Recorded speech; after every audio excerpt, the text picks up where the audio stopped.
आज का ये एपिसोड शुरू करने से पहले एक छोटी सी बात। क्या आप भी अपना पॉडकास्ट बनाने की सोच रहे हैं? तो एंकर ट्राई कीजिए। ये पॉडकास्ट बनाने का सबसे आसान तरीका है। नंबर एक, ये फ्री है। नंबर दो, इसमें कई सारे ऐसे टूल्स हैं जो आपको अपने फोन और कंप्यूटर पर रिकॉर्ड और एडिट करने की फैसिलिटी देते हैं।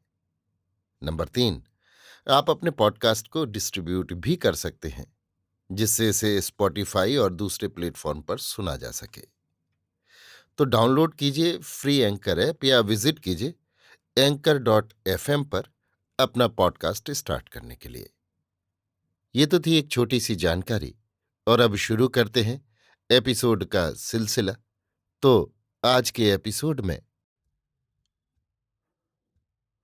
लीजिए सुनिए आचार्य चतुर्सेन शास्त्री के लिखे उपन्यास गोली के 12वें भाग नए जीवन की राह पर को मेरी यानी समीर गोस्वामी की आवाज में। परंतु महाराजाधिराज ब्याहने नहीं आए। राजपुरोहित चारण भाट और राज्य के दीवान उनकी कटार और फेंटा लेकर आए। राजपूताने का ये पुराना दरबारी कायदा था, जो कदाचित उस जमाने का था जबकि राजा लोग युद्धरत रहते थे। उन्हें बहुत कम फुर्सत रहती थी। दूर देश के यातायात साधन सुलभ न थे और राजा को स्वयं अधिक समय न था, खासकर ब्याह जैसे फालतू काम के लिए। देर तक युद्धस्थली या राजगद्दी को सूनी छोड़कर अनुपस्थित रहना उन्हें श्रेयस्कर न था, कदाचित निरापद भी न था। जी हां, मैंने ब्याह को एक फालतू काम कहा। राजाओं के ब्याह उनके जीवन की ऐसी महत्वपूर्ण घटनाएं न थीं जिनका उनके जीवन पर स्थायी प्रभाव पड़े। ये ब्याह तो होते ही रहते थे, कभी कभी तो वर्ष में दो चार। उनकी गिनती कौन करता था, और परवाह किसे थी। ठाकुर ठिकानेदार अपनी लड़कियां रनवास में ठूंस देना लाभदायक समझते थे। इससे उन्हें दो लाभ थे।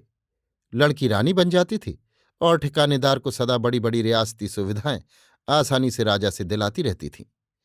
ये ठाकुर ठिकानेदार भले ही एक गांव के ठाकुर ठिकानेदार क्यों न हो, उनका रुतबा बढ़ जाता था। वे राजा के ससुर बन जाते थे और अपने पद का अधिक से अधिक लाभ उठाते थे। ये तो रही छोटे ठाकुर ठिकानेदारों की बात। बड़े बड़े छत्रधारी राजा भी बड़े बड़े महाराजाओं के रनवासों में अपनी बेटी जैसे तैसे ठूंस देने में ही अपनी भलाई समझते थे। प्रथम लाभ तो इससे ये होता था कि वे दोनों राज्य आपस में संबंधी और मित्र बन जाते थे। न केवल परस्पर लड़ने का खतरा हट जाता था, अपितु आवश्यकता होने पर शत्रु से लड़ने में वे एक दूसरे का हाथ बटाते थे। इसके अतिरिक्त राज्य के भीतरी से भीतरी भेद समाचार उन्हें मिलते रहते थे। उनके लिए सब सुविधाएं सुगमता से प्राप्त होती थीं। उनकी लड़कियां रनवास में आकर उनकी राजदूत बन जाती थीं और महत्वपूर्ण राजनीतिक सेवाएं करती थीं। इन सब कारणों से चाहे बड़ा छत्रधारी राजा हो, चाहे कोई छोटा ठाकुर ठिकानेदार, वो इस बात की परवाह नहीं करता था कि राजा की आयु क्या है, वो बूढ़ा है या कुरूप आदमी है या जानवर, और लड़की सौतों पर जाती है या सती होने के लिए। वे तो यत्न विधि से अपनी लड़कियां छत्रपति राजाओं को देते ही थे। संक्षेप में, उनकी लड़कियों की शादियां पतियों से नहीं, राजगद्दियों से होती थीं। वे पत्नी नहीं, रानी बनाई जाती थीं। उनमें बहुतों को जीवन में कभी कभी एक बार ही पति सहवास प्राप्त होता था, कभी वो भी न होता था। कभी ब्याह के तुरंत बाद ही चिता पर जीवित जलकर सती धर्म निभाना होता था। पर बहुधा तो वे एक अनावश्यक उपेक्षणीय अदद की भांति महलों में पड़ी दासियों, गोलियों और खवासों के साथ दिन काटती तथा राजा की गोलियों, पड़दायतों, सौतों और नित नए मालों के साथ रंगरेलियों के किस्से कहती सुनती कुढ़ती रहती थीं। पति पर उनका कोई अधिकार नहीं होता था। दूसरी स्त्रियों से संपर्क रोकने की उनमें भावना भी न थी। ये तो जैसे होता था, स्वाभाविक ही था। अन्नदाता कभी कदास उनके महलों में भी पधार जाते थे। यही उनके लिए सबसे बड़ी सौभाग्य की बात थी। ऐसे ही वे दिन थे और ऐसे ही रीति रिवाज उन दिनों राजस्थान में थे। सतीत्व का उन्हें पूरा निर्वाह करना पड़ता था। यद्यपि राजा पक्का लंपट और शराबी होता था, वे परपुरुष को देख भी नहीं सकती थी, छू भी न सकती थी।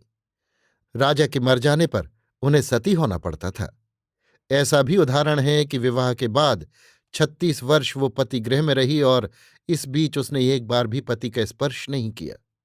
फिर दूर देश में युद्ध में पति का देहांत हुआ तो उसे उस पति की पाग गोद में रखकर चिता में जलकर सती होना पड़ा। अब आप इसी एक उदाहरण से राजस्थान के राजाओं और उनके रनवासों में रहने वाली रानियों के असाधारण जीवन को समझ सकते हैं। यद्यपि महाराजा धिराज ब्याहने नहीं आए थे, तथापि राजपुरोहित के साथ लवाजमा बहुत था। हाथी, घोड़े, प्यादे, सेवक, दास दासी, पालकी, नालकी, रथ, बहली, ऊंट, सिपाही, सवार, चाकर और गोलों की गिनती न थी। गढ़ी के बाहर मैदान में दूर तक रावटियों की पांत पड़ गई थी। गोरी पलटन का बाजा खास तौर से मंगाया गया था। इसके अतिरिक्त गवैये, रंडियां, भांड, आतिशबाज, कलावंत दूर दूर से आए थे। कुछ बुलाए गए थे, कुछ खबर सुनकर अपने आप ही इनाम इकराम के लालच से चले आए थे। वे जत्थे बांधकर इधर उधर घूमते, जहां तहां अपने करतब दिखाते, शोर मचाते, लंबे चौड़े आशीर्वाद और शुभकामनाएं जोर शोर से बकते झकते फिर रहे थे। शोर, धूल, गर्द और भीड़ भाड़ का अंत न था। सैकड़ों मंगते ब्राह्मण और भाट आप ही आ जुटे थे। जहां तहां वे भी जोर शोर से विरद बखान रहे थे। कोई सुने या न सुने, इस बात की उन्हें चिंता न थी। सैकड़ों भट्ठियों पर गुलाब, दाल और अन्न मेवों की दारू खींची जा रही थी।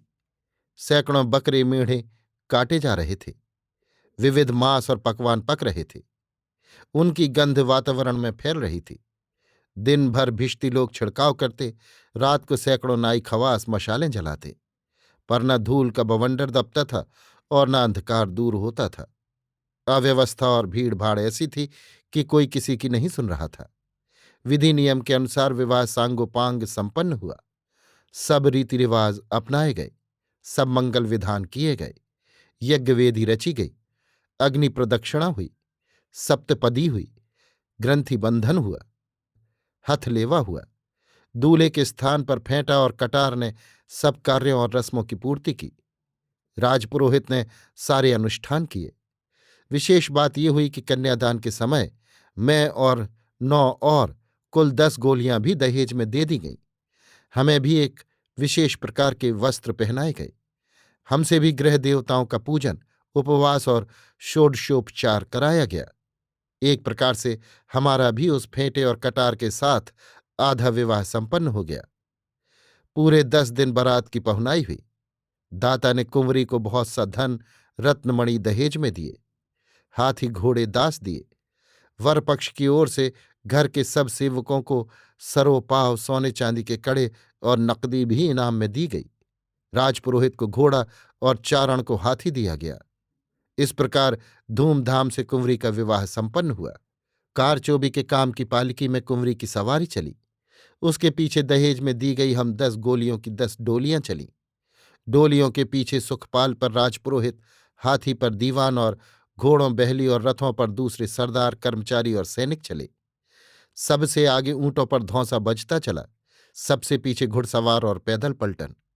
4 कोस दूर सीमा पर आकर दाता ने आंखों में आंसू भरकर कुंवरी को विदा किया। फिर वो मेरी डोली के पास आए। ना जाने क्या सोचकर वो मुझसे लिपट गए, हिचकियां बांधकर रो उठे। उन्होंने केवल इतना कहा, चंपा, कुंवरी की मर्यादा भंग न करना। ये न भूलना कि तू मेरी छोटी बेटी है और कुंवरी बड़ी। मैंने रोते रोते दाता के पैरों में ढोक दी, पर मेरे मुंह से बोल न फूटा और मैं डोली में बैठ गई। हम लोग आगे बढ़ चले अपने नए जीवन की राह पर। अभी आप सुन रहे थे आचार्य चतुर्सेन शास्त्री के लिखे उपन्यास गोली के 12वें भाग नए जीवन की राह पर को मेरी यानी समीर गोस्वामी की आवाज में।